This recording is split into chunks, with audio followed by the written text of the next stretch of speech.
اللهم بارك لنا في رجب وشعبان وبلغنا رمضان. الحمد لله رب العالمين والعاقبة للمتقين والصلاة والسلام على سيد الأنبياء والمرسلين وعلى آله وأصحابه الطيبين الطاهرين. أما بعد،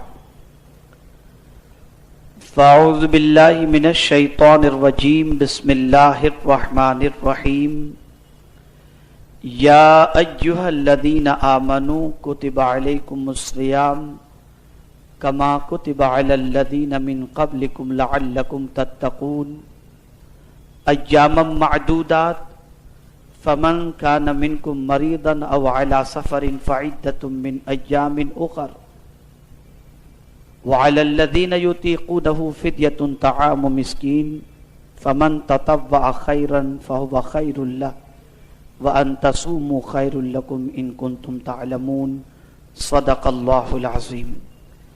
الصلاة والسلام عليك يا رسول الله. الصلاة والسلام عليك يا حبيب الله.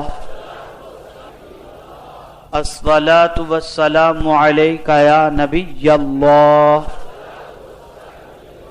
الصلاة والسلام عليك يا نور الله وعلى آلك وأصحابك يا حبيب الله صلی اللہ تعالی علیہ وسلم.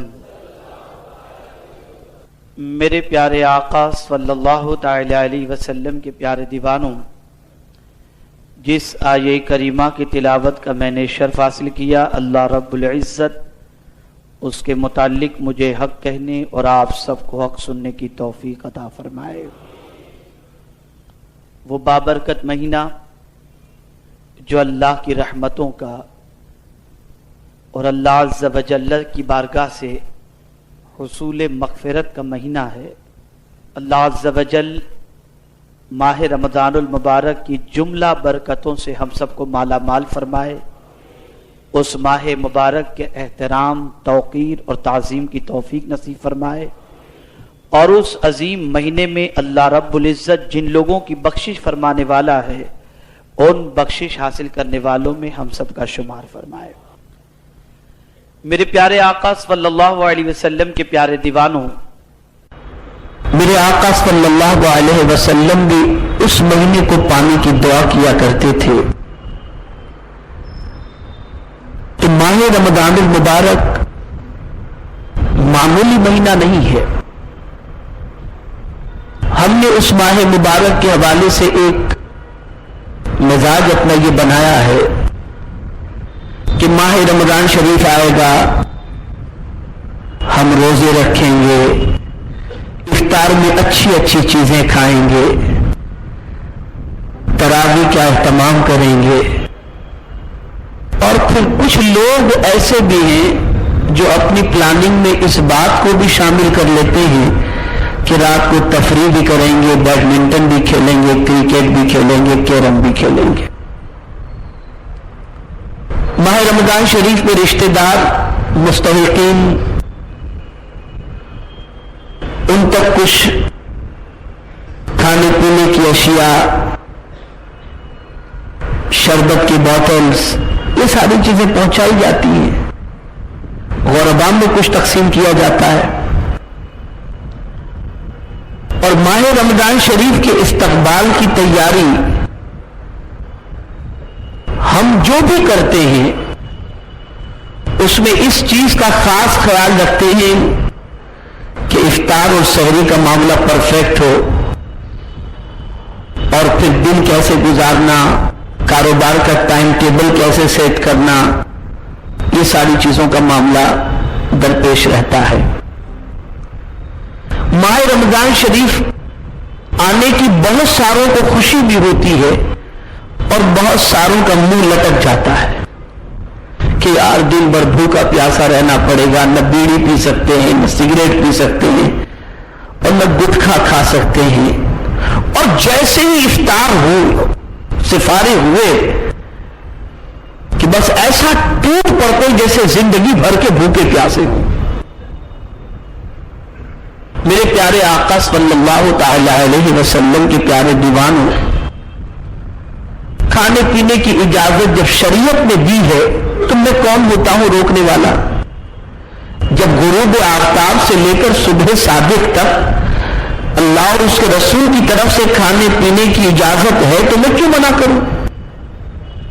لیکن ہمیں یہ بھی دیکھنا ہے کہ اللہ کے رسول صلی اللہ علیہ وسلم جن کو رب قدیر جل جلالہ نے ہمیں آئیڈیل بنا کر کے عطا فرمایا، اس پیارے آقا صلی اللہ تعالی علیہ وسلم ماہ رمضان شریف کیسے گزارتے تھے؟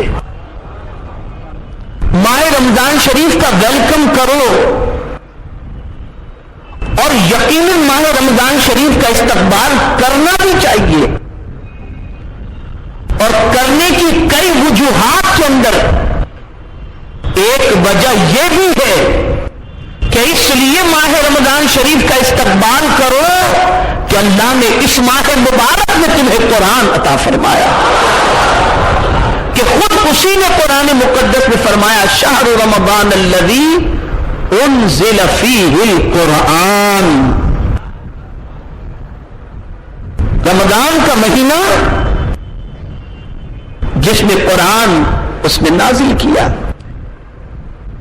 یہ قرآن ہے کیا؟ تو آگے ہی فرما دیا گیا ہدی للناس، یہ لوگوں کی ہدایت کے لیے ہے، یہ ہدایت کی کتاب ہے. آج مسلمانوں کی گمراہی اور مسلمانوں کی تباہی کے اسباب میں سے اگر آپ سب سے بنیادی سبب اگر تلاش کرو تو میں سمجھتا ہوں کہ سب سے بنیادی سبب یہ ہے کہ مسلمان اس راستے پر چل رہا ہے جو قرآن نہیں بتاتا، اور قرآن سے راہ حاصل کرنے کی مسلمان کوشش کرتا ہی نہیں، بلکہ مسلمان جو راہ چل رہا ہے وہ طبیعت کی راہ چل رہا ہے. ہونا یہ چاہیے کہ جو ہدایت کی کتاب ہے اس کتاب سے اپنی زندگی کی راہ کو وہ تلاش کرتا. یہ ہدایت کی کتاب ہے، اور یہ ایسی عظمت والی کتاب ہے، ایسی برکت والی کتاب ہے، اتنی پاورفل کتاب ہے، اتنی رحمتوں والی کتاب ہے کہ دنیا میں کوئی ایسی کتاب نہیں جو قرآن کا بدل بن سکے. اس قرآن کے حوالے سے جب اللہ رب العزت فرماتا ہے تو ارشاد فرماتا ہے ان ھذا القرآن یہدی للتی ہی اقوم، بے شک یہ قرآن جو ہے وہ سیدھی راہ چلاتا ہے، غلط راہ پر یہ قرآن نہیں لے جائے گا. اور انبیاء کرام علیہم الصلاۃ والسلام پر جو کتابیں نازل ہوئی، جن رسولان اعظام پر کتابیں نازل ہوئی، اور خدا کے رسول صلی اللہ علیہ وسلم آخری رسول حضور رحمت عالم صلی اللہ علیہ وسلم پر جو کتاب نازل ہوئی، ان پہلے والی کتابوں میں اور قرآن میں فرق یہ ہے کہ میرے پیارے آقا صلی اللہ علیہ وسلم کے پیارے دیوانوں، ان کتابوں کے اندر توریت ہو یا زبور ہو یا انجیل ہو، اس میں تحریف تو ہو گئی، رد و بدل تو ہو گیا، لیکن قرآن ایسی کتاب ہے اللہ کی کہ اس میں قیامت تک کوئی تبدیلی ہو ہی نہیں سکتی، کوئی تبدیلی نہیں ہو سکتی. اور یہ سیدھی راہ دکھاتی ہے، یہ کتاب پرفیکٹ راستہ دکھاتی ہے. یہ اندھیرے کے مسافروں کو اجالا عطا کرتی ہے، یہ بھٹکے ہوئے لوگوں کو خدا کا پتہ بتاتی ہے، یہ حق و باطل کے درمیان فرق پیدا کر دیتی ہے، یہ بھلائی اور برائی کے درمیان سے پردہ ہٹا دیتی ہے یہ کتاب. اور یاد رکھو جو اس کتاب کو تھامے رکھے گا وہ کبھی گرے گا نہیں، ہمیشہ بلندی کی طرف بڑھتا چلا جائے گا، ہمیشہ بلندی کی طرف. اس کتاب میں ہم کو. اس نے خدا کا پتہ بتایا, سیدھے راستے کا پتہ بتایا, جنت کا پتہ بتایا, جہنم سے بچنے کے اصول عطا فرمائے, روزی کے ذرائع بتائے, ماڈرن ٹیکنالوجی کے اصول بتائے, سائنس کا علم اس نے عطا کیا. انسانی ضرورت کی جتنی بھی چیزیں تھیں سب کچھ اللہ عز و جل نے اس کتاب میں رکھتی ہے. اسی لیے فرمایا گیا ولا رطب ولا یابس الا فی کتاب مبین. یہ روشن کتاب ہے, اور اس کو پروردگار نے قرآن مقدس میں روشن فرمایا بھی, اور ایک جگہ پر نور فرما کر اسے مکمل لائٹ والی کتاب فرمائی کہ یہ ایسی کتاب ہے کہ یہ راستہ دکھاتی ہے, تو ایسا راستہ دکھاتی ہے جو اجالے کا راستہ ہو. یہ روشن کتاب ہے, یہ روشنی عطا کرتی ہے. میرے پیارے آقا صلی اللہ تعالی علیہ وسلم کے پیارے دیوانوں, مسلمانوں نے اس کتاب سے اور صاحب کتاب سے اپنے تعلق کو کمزور کر دیا, بھٹک گئے. مناؤ خوشی ماہ رمضان شریف کی, خوب مناؤ خوشی, اور یقیناً وہ ماہ مبارک ہے ہی ایسا کہ اس کے آنے کی خوشی منائی جائے. لیکن اس اعتبار سے خوشی مناؤ کہ خود رسول اعظم صلی اللہ علیہ وسلم اس مہینے میں قرآن زیادہ پڑھا کرتے تھے, تم بھی قرآن کو اس مہینے میں زیادہ پڑھا کرو. کمر کس لو قرآن شریف کے لیے, تیاری کر لو قرآن شریف کے لیے, مضبوط ہو جاؤ قرآن شریف کے لیے. لیکن کتنے تعجب کی بات بھی ہے کہ ہمارے بہت سارے مسلمان ایسے ہیں جنہیں قرآن پڑھنا بھی نہیں آتا, لیکن اس ماہ مبارک کی برکت سے جو سال بھر میں قرآن ختم نہیں کرتا یا جسے پڑھنا نہیں آتا, اللہ رب العزت تراویح کی پابندی کرنے والوں کو بھی اس پورے قرآن کے سننے کے لطف سے مالا مال فرما دیتا.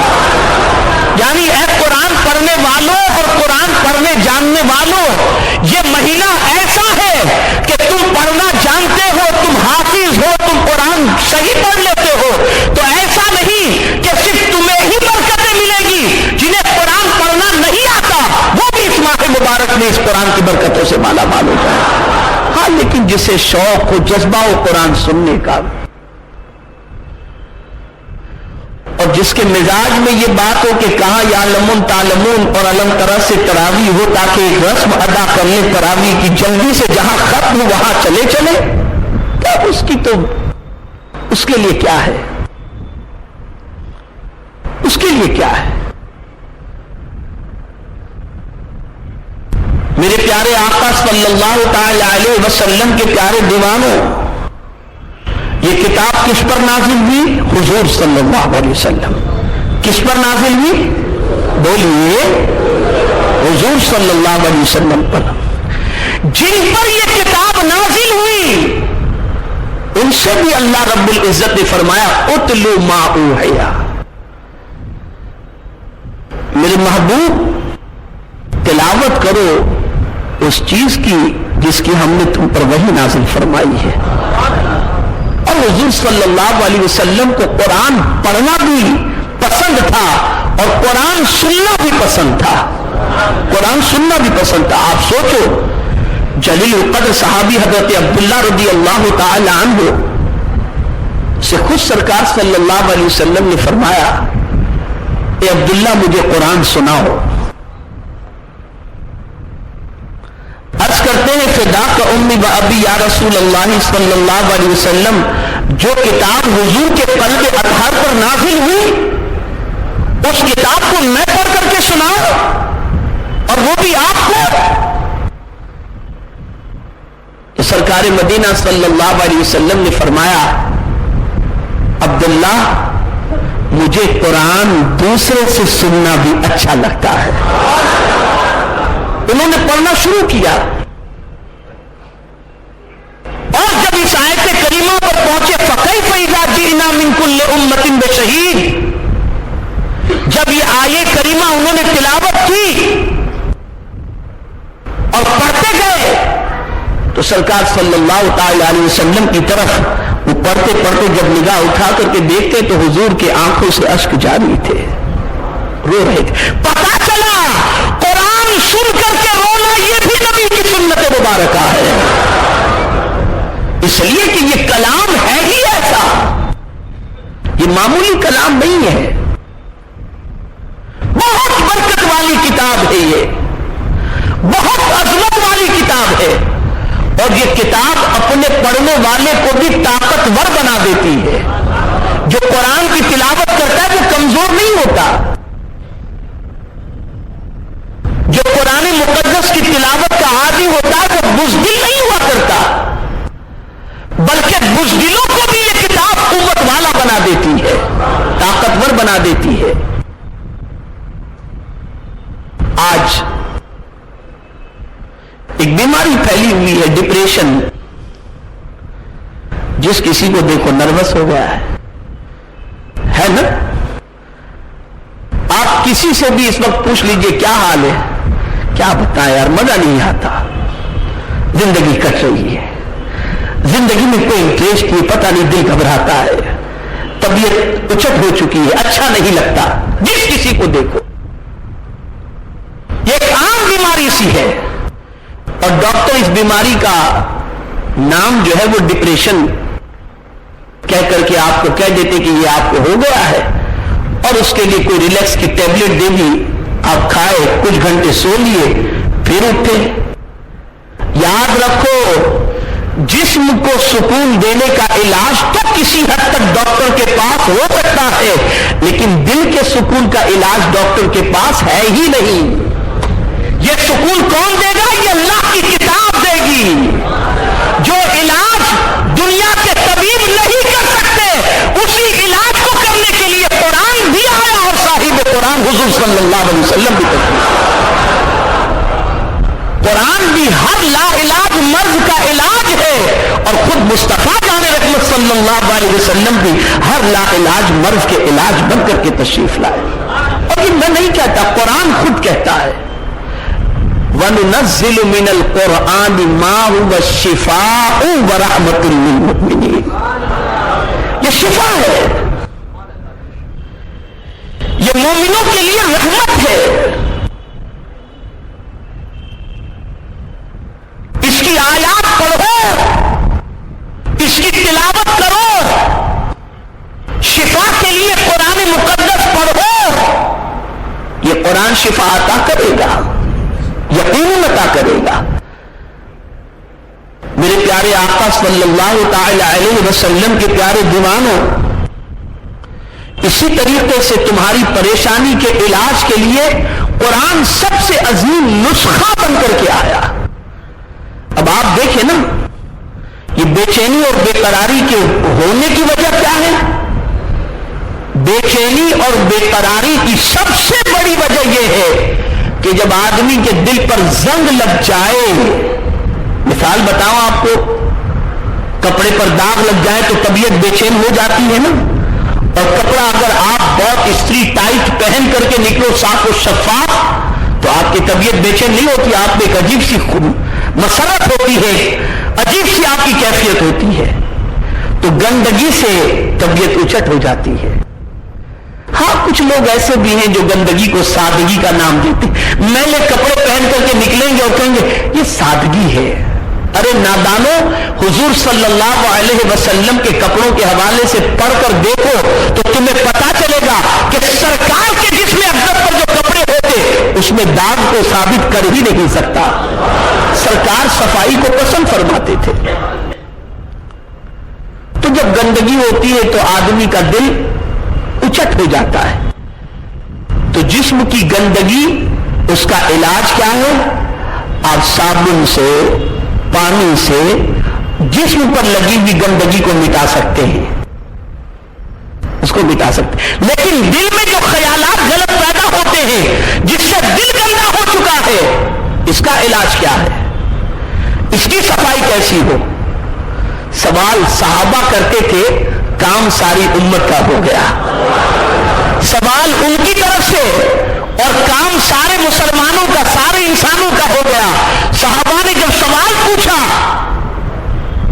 پیٹ پر بھی زنگ لگتا ہے ایسے دل پر بھی زنگ لگ جاتا ہے. تو یا رسول اللہ صلی اللہ علیہ وسلم لوہے پر زنگ لگ جائے تو اس کا علاج تو موجود ہے، لیکن دل پر زنگ لگ جائے تو اس کا علاج کیا ہے؟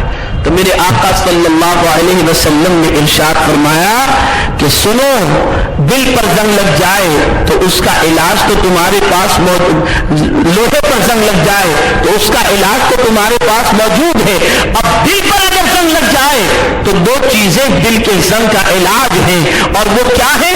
کثرت تلاوت القرآن و ذکر الموت. کثرت سے قرآن شریف کی تلاوت کرو اور موت کو کثرت سے یاد کرو، تمہارے دل کا میل دھل جائے گا، دل کا زنگ صاف ہو جائے گا، دل کی بے قراری ختم ہو جائے گی، دل کی بے قراری ختم ہو جائے گی.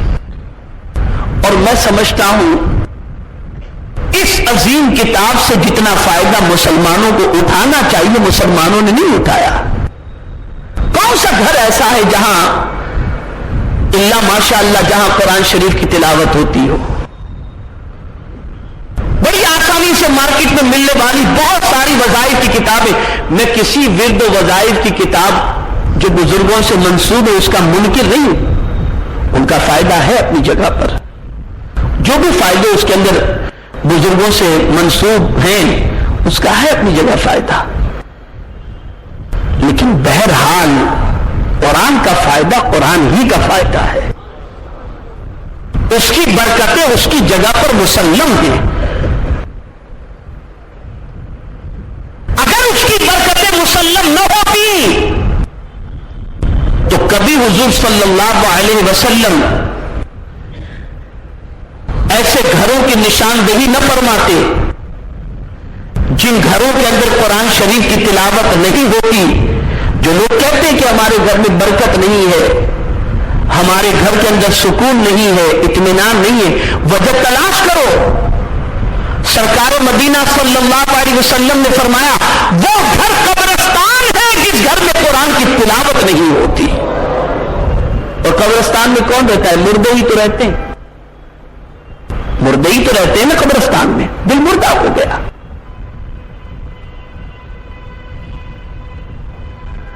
قرآن معمولی کتاب نہیں ہے، اسے پڑھو گے تو دل زندہ ہو جائے گا، دل کو تقویت ملے گی.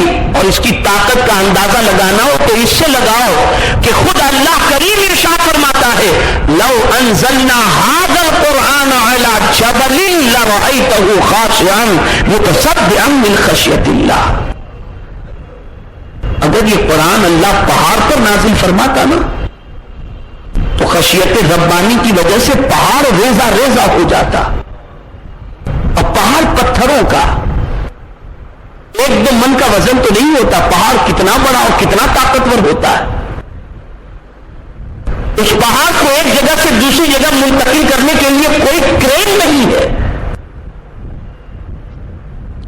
تو جب پہاڑ اتنا طاقتور قرآن کا بوجھ نہیں اٹھا سکتا، لیکن اللہ رب العزت نے مومن کے سینے کو اس سے بھی زیادہ طاقتور بنایا کہ بہت چھوٹے چھوٹے بچے قرآن کو اپنے سینے میں محفوظ کیے ہوئے دکھائی دیتے.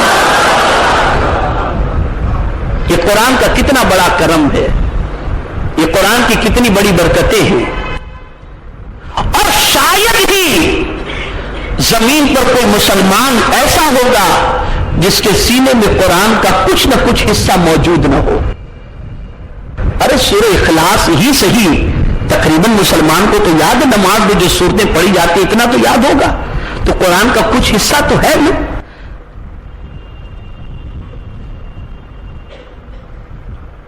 یہ قرآن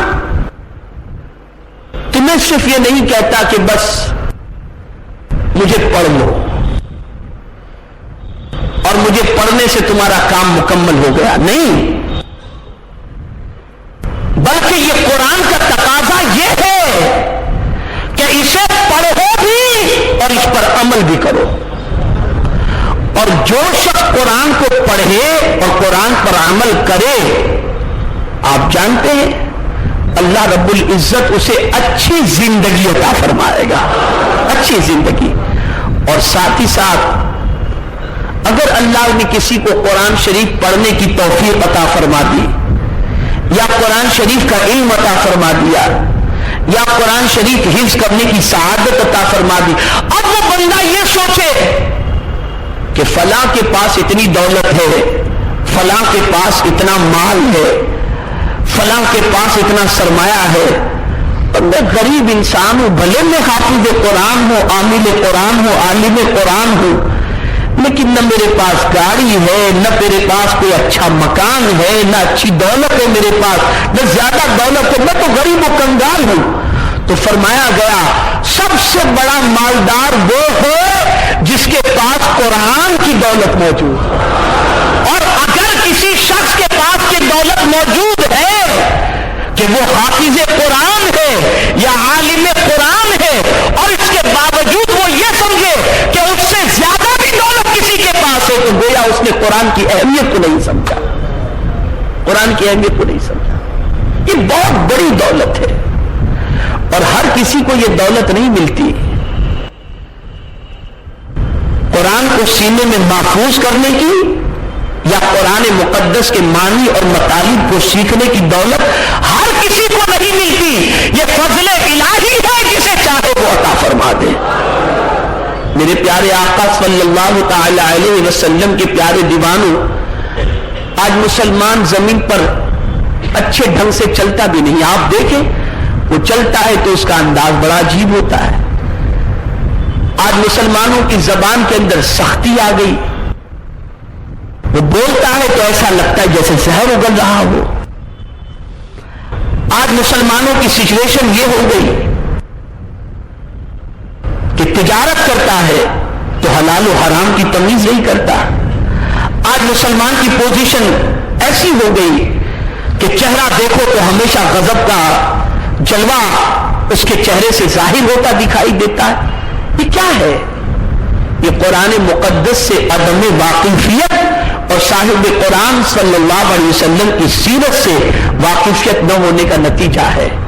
ورنہ آپ مجھے بتاؤ، ہم اگر راہ چلتے ہیں تو ہمیں چلتے ہوئے دیکھ کر کسی کے دل میں ہماری عقیدت و محبت پیدا نہیں ہوتی، لیکن اللہ والے جب زمین پر چلتے تھے تو ان کے چلنے کو دیکھنے کے لیے لوگ قطار باندھ کر کے کھڑے رہتے تھے۔ کیا وجہ تھی؟ کیا وجہ تھی؟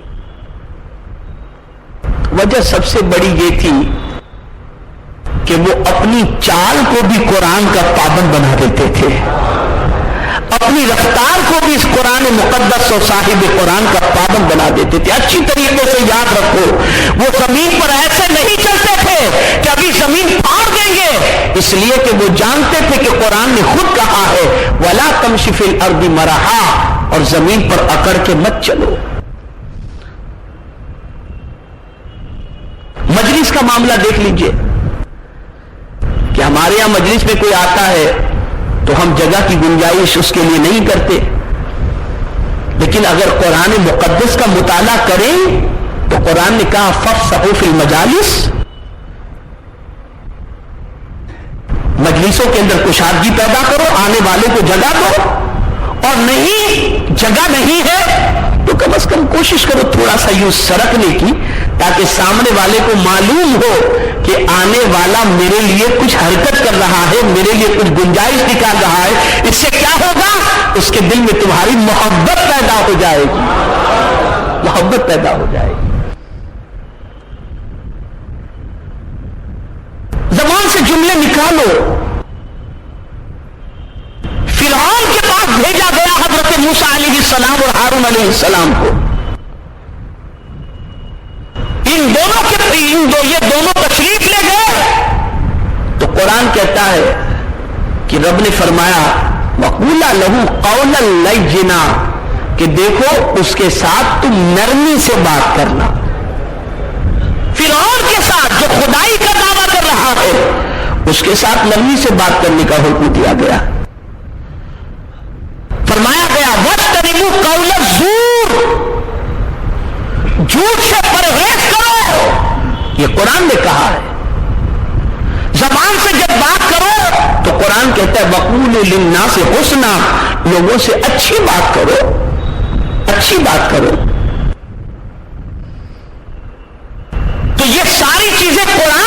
رہا ہے. اور آج مسلمان قرآن کو فالو نہیں کرتا، آج تو ہیرو کو فالو کرتا ہے، ہیروئن کو فالو کرتے ہیں. مجھے بتاؤ کہ جو خود گمراہ ہوں ان کو فالو کر کے کسے منزل مل سکتی ہے، کسے ہدایت مل سکتی ہے؟ تو ماہ رمضان شریف یہ نزول قرآن کا مہینہ ہے، اللہ کی عظیم کتاب کے ملنے کا مہینہ ہے. تو اس کتاب کا حق ادا کرو اور صحیح معنوں میں اس کا حق ہم لوگ زندگی پوری تمام بھی اس کتاب کے ساتھ گزار دیں تب بھی اس کا صحیح معنوں میں حق ادا نہیں ہو سکتا. اور یہ بھی سمجھ لو اگر کوئی تھوڑی بہت عربی اسپیکنگ کورس کر لے تھوڑا سا اور وہ یہ سمجھ لے کہ وہ قرآن کا ترجمہ اور قرآن کے پورے معنی اور مطالب سے واقف ہو گیا تو وہ کم عقل ہے، بے وقوف ہے، ایسا ہو ہی نہیں سکتا. خود رسول اعظم صلی اللہ علیہ وسلم نے ایک سورہ مبارکہ کے معنی مطالب تشریح یہ سیدنا فاروق اعظم رضی اللہ تعالیٰ عنہ کو بتا رہے تھے، اس میں 10 سال کا طویل عرصہ گزر گیا اور سرکار کا جب وصال ہوا تو فاروق اعظم فرماتے ہیں کہ مجھے ایسا لگتا ہے کہ ابھی تو میں دال میں نمک کے برابر اس سورت کے اسرار و رموز کو جان سکا ہوں. یہ ہے اس ایک سورت. اور پھر قربان جائیے اس کتاب کی طاقت اور حقانیت کا اندازہ اس سے لگائیے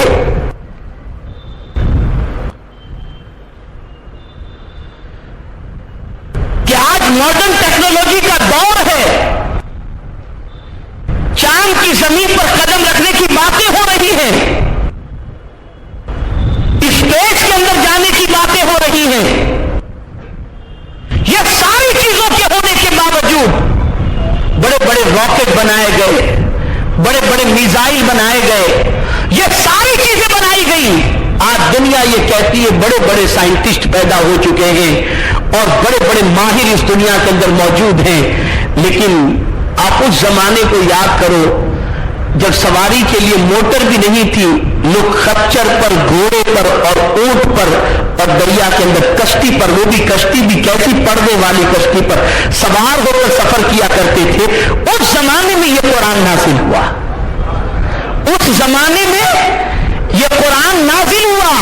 آپ کہہ سکتے ہیں کہ اس زمانے میں جب یہ نازل ہوا تھا تب اس نے چیلنج کیا تھا کہ فاتوا بسورۃ من مثلہ، کہ اس قرآن جیسی ایک سورت لے کر کے آؤ. لوگوں نے جب اس قرآن کے بارے میں کہا تھا کہ یہ خدا کی کتاب نہیں تو قرآن نے کہا اچھا اگر تم اللہ کی کتاب نہیں سمجھ رہے ہو تو اس قرآن کی ایک سورت جیسی سورت بنا کر لا کے بتا دو. تو اس زمانے کے لوگ آپ کہہ سکتے ہیں کہ ماڈرن ٹیکنالوجی کا دور نہیں تھا، سائنٹسٹ لوگ نہیں تھے، حالانکہ اس زمانے کے اندر بھی تھے، بڑے بڑے ادیب موجود تھے، لیکن کسی کی ہمت نہیں ہوئی کہ قرآن کی ایک سورت جیسی ایک سورت بھی لا کر کے بتائیں. اللہ اکبر. وہ چیلنج صرف اس زمانے کے لیے نہیں تھا، قیامت تک کے لیے آج بھی وہ چیلنج باقی ہے. آج راکٹ بنا دینا آسان ہے لیکن قرآن جیسی سورت لانا یہ مشکل ہے. یہ کوئی بڑے سے بڑا دانشور بھی نہیں لا سکتا. اس سے اس کتاب کا اندازہ آپ لگائیں، اس سے اس کتاب کی اہمیت کو آپ دیکھیں. لیکن کتنے افسوس کی بات ہے کہ ہم اس کتاب کو ایسے چھوڑے بیٹھے ہیں جیسے یہ کتاب کچھ ہے ہی نہیں. اس کتاب کا کوئی مقام نہیں. جس کے پاس قرآن جیسی عظیم دولت موجود ہو وہ آج در بدر کی ٹھوکریں کھائے. جس کے پاس قرآن جیسی عظیم کتاب ہو وہ پریشانیوں میں گرفتار ہو. وجہ سب سے بڑی یہ ہے کہ اس قرآن کے تقاضے کو ہم نہیں سمجھے، اس قرآن کے مطالبے کو ہم نہیں سمجھے، اس قرآن سے تعلق کو مضبوط نہیں رکھے، اس قرآن مقدس کے اوپر ہم نے عمل کرنا چھوڑ دیا. یقین جانے اعلیٰ حضرت عظیم البرکت امام عشق و محبت نے جو ترجمہ قرآن کنز الایمان عطا کیا ہے، اگر مسلمان روزانہ اس میں سے چند آیتوں کا ترجمہ پڑھ لے تلاوت کر کے تو میں یقین کے ساتھ کہہ سکتا ہوں کہ انشاءاللہ اس کا سینہ حضور کی محبت کا مدینہ بن جائے گا. چیز نہیں ہے. خود اللہ نے فرمایا وَلَقَدْ يَسَّرْنَا الْقُرْآنَ لِلذِّكْرِ، ہم نے قرآن کو آسان نازل فرمایا ہے، آسان بنایا ہے نصیحت حاصل کرنے والوں کے لیے. بہت آسان ہے، بہت ایزی ہے اس قرآن پر عمل کرنا، یہ کوئی ڈیفیکلٹ نہیں ہے. لیکن ہماری پوزیشن یہ ہے کہ ہم قرآن مقدس کو چند رسموں کے لیے بس اختیار کیے بیٹھے ہیں، باقی بس اس قرآن شریف سے ہمارا تعلق قطعی طور پر استفادے کا نہیں رہ گیا. اور اسی وجہ سے آج ہم پریشان بھی ہیں، ہم غموں میں گرفتار بھی ہیں، ہم دکھوں کے اندر ڈوبے ہوئے بھی ہیں، اور ہم اپنا علاج قرآن شریف سے تلاش نہیں کرتے.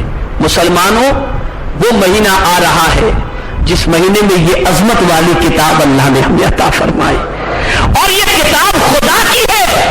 اس کے بارے میں ابتدا ہی میں فرما دیا گیا الف لام میم ذالک الکتاب لا ریب فیہ، یہ وہ کتاب ہے کہ اس میں کوئی شک کی گنجائش ہے ہی نہیں، ہے ہی نہیں. ریب فرمایا، لا شک فیہ نہیں فرمایا، اس لیے کہ خالی شک اگر کہا جاتا تو اس سے مراد دل دماغ ہے، کہ یہ وہ کتاب ہے کہ اس کے سلسلے میں کوئی اپنے دماغ کے اندر شک لائے ہی نہیں. ریب فرمایا گیا، اس سے مراد یہ ہے کہ نہ دل میں شک پیدا کرے نہ دماغ میں شک پیدا کرے. یہ اللہ ہی کی کتاب ہے، اللہ ہی کی کتاب ہے. اس کتاب کے نام بھی ہیں الگ الگ. اس کو قرآن بھی کہا جاتا ہے، اور پوری دنیا میں چیلنج کے ساتھ کہہ سکتا ہوں کہ سب سے زیادہ اگر کوئی کتاب پڑھی جاتی ہو تو وہ قرآن مقدس ہے، وہ قرآن مقدس ہے. تو آپ دیکھیں نا، ایک کتاب کو ایک بار پڑھو، دو بار پڑھو، تیسری مرتبہ میں طبیعت اکتا جاتی ہے، آدمی کا وہ انٹرسٹ نہیں رہتا. لیکن اے قرآن تیری عظمتوں پر قربان، اسے جتنی مرتبہ پڑھو دل اکتاتا ہی دکھائی نہیں دیتا. جب جب پڑھو اس سے سکون ملتا چلا جاتا ہے، جب جب پڑھو اس میں مزہ آتا چلا جاتا ہے، جب جب پڑھو اس سے روح کو تازگی ملتی چلی جاتی ہے، جب جب پڑھو اس کے ذریعے دل و دماغ منور و مجلہ ہوتے چلے جاتے ہیں. کتنی عظمت والی کتاب ہے. اپنی پریشانیاں، اپنی مصیبتیں، اپنے غموں کو ہلکا کرنا ہے تو قرآن مقدس سے اپنے رشتے کو مضبوط کرو. اور جس طریقے سے یہ سیدھی راہ چلانے والی کتاب ہے، ایسے ہی اس کتاب کے حوالے سے یہ بھی فرمایا گیا یضل بہ کثیرا ویہدی بہ کثیرا، بہت سارے لوگ اس سے گمراہ ہوں گے اور بہت سارے لوگ ہدایت پا جائیں گے. گمراہ کون ہوں گے؟ جو مصطفیٰ جان رحمت صلی اللہ علیہ وسلم کی محبت سے ہٹ کر اس قرآن مقدس سے استفادے کی کوشش کریں گے تو وہ گمراہ ہو جائیں گے، اس لیے کہ پھر وہ معنی اور مطالب غلط نکالیں گے. لیکن جو رسول گرامی وقار صلی اللہ علیہ وسلم کی محبت میں ڈوب کر اس قرآن سے استفادہ کریں گے تو یہ قرآن حضور کا پتہ بھی بتا دے گا، اور یہ قرآن خدا اور اس کے رسول دونوں سے قریب بھی کر دے گا. میرے پیارے آقا صلی اللہ علیہ وسلم کے پیارے دیوانوں، بہت سارے بچے ایسے ہوتے ہیں جو قرآن شریف حفظ کرنا شروع کرتے ہیں، اور قرآن شریف حفظ کرتے کرتے ابھی قرآن شریف مکمل بھی نہیں ہوا اور ان کی روح پرواز کر گئی. مکمل حافظ نہیں ہوئے اور روح پرواز کر گئی. تو فرمایا گیا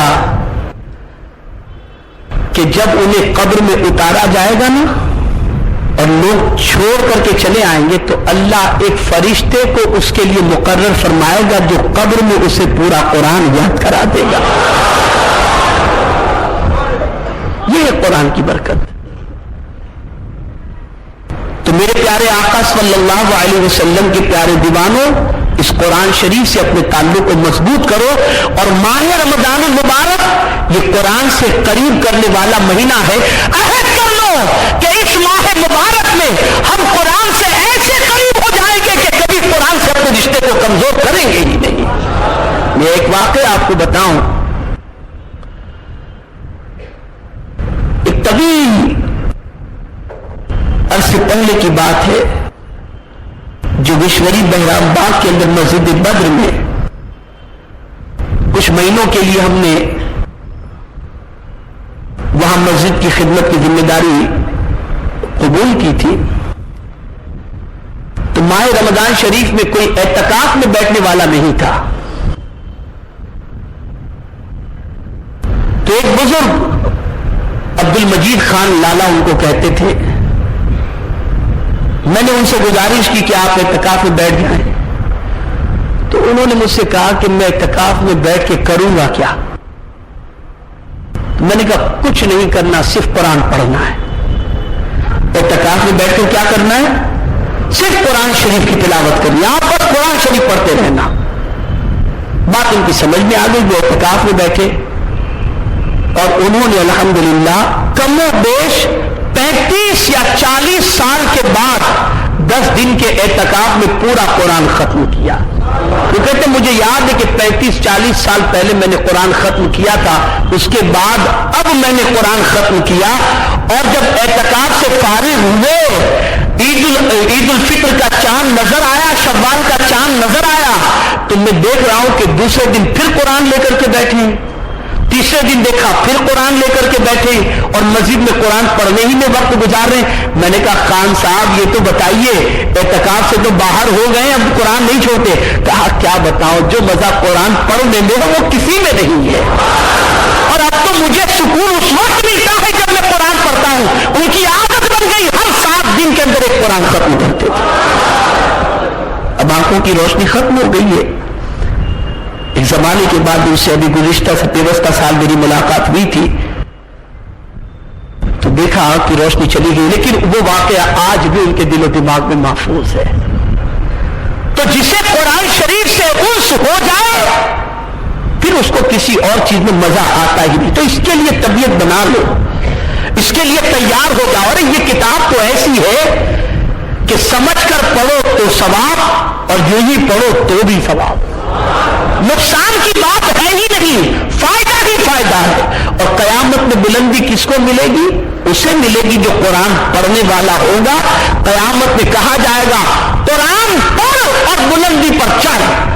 تو جو قرآن قیامت میں بلندی عطا کر سکتا ہے اور بلندی دلا سکتا ہے، وہی قرآن دنیا کے اندر بھی ہمیں بلندی عطا کر سکتا ہے. تو میرے پیارے آقا صلی اللہ علیہ وسلم کے پیارے دیوانوں، میری ایک خاص گزارش ہے، اور وہ یہ ہے کہ اس ماہ مبارک میں آپ دوست احباب و متعلقین و محبین کے لیے ترجمہ قرآن کنز الایمان کی CD جو ہے وہ انشاءاللہ آئندہ ہفتے مرکز پر آپ کو وافر مقدار کے اندر ملے گی.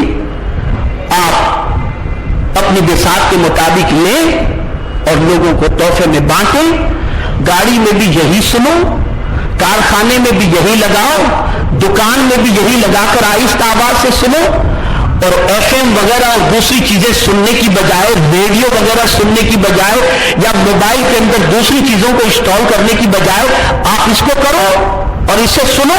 میں یقین کے ساتھ کہتا ہوں جسے ایک مرتبہ قرآن سے انس ہو گیا وہ انشاءاللہ زندگی بھر قرآن کی برکتوں سے مالا مال ہوگا.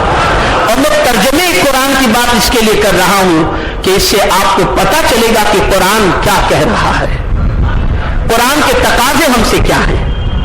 تو اس چیز کو اپنی عادت میں شامل کرو. میرے پیارے آقا صلی اللہ علیہ وسلم کے پیارے دیوانوں، اللہ رب العزت مجھے آپ کو سب کو قرآن مقدس پر عمل کی توفیق نصیب فرمائے، اور ماہ رمضان شریف میں کثرت سے قرآن شریف کی تلاوت کی توفیق عطا فرمائے، اور ایسی توفیق عطا فرمائے کہ زندگی کی آخری سانس تک ہم قرآن شریف کی تلاوت سے اپنی دلچسپی کو زندہ رکھیں اور باقی رکھیں. میرے پیارے آقا صلی اللہ علیہ وسلم کے پیارے دیوانوں، انہی کلمات پر میں اپنی گفتگو مکمل کرتا ہوں. وما علینا الا البلاغ المبین، الا البلاغ المبین، الا البلاغ المبین، الا البلاغ المبین، الا البلاغ المبین.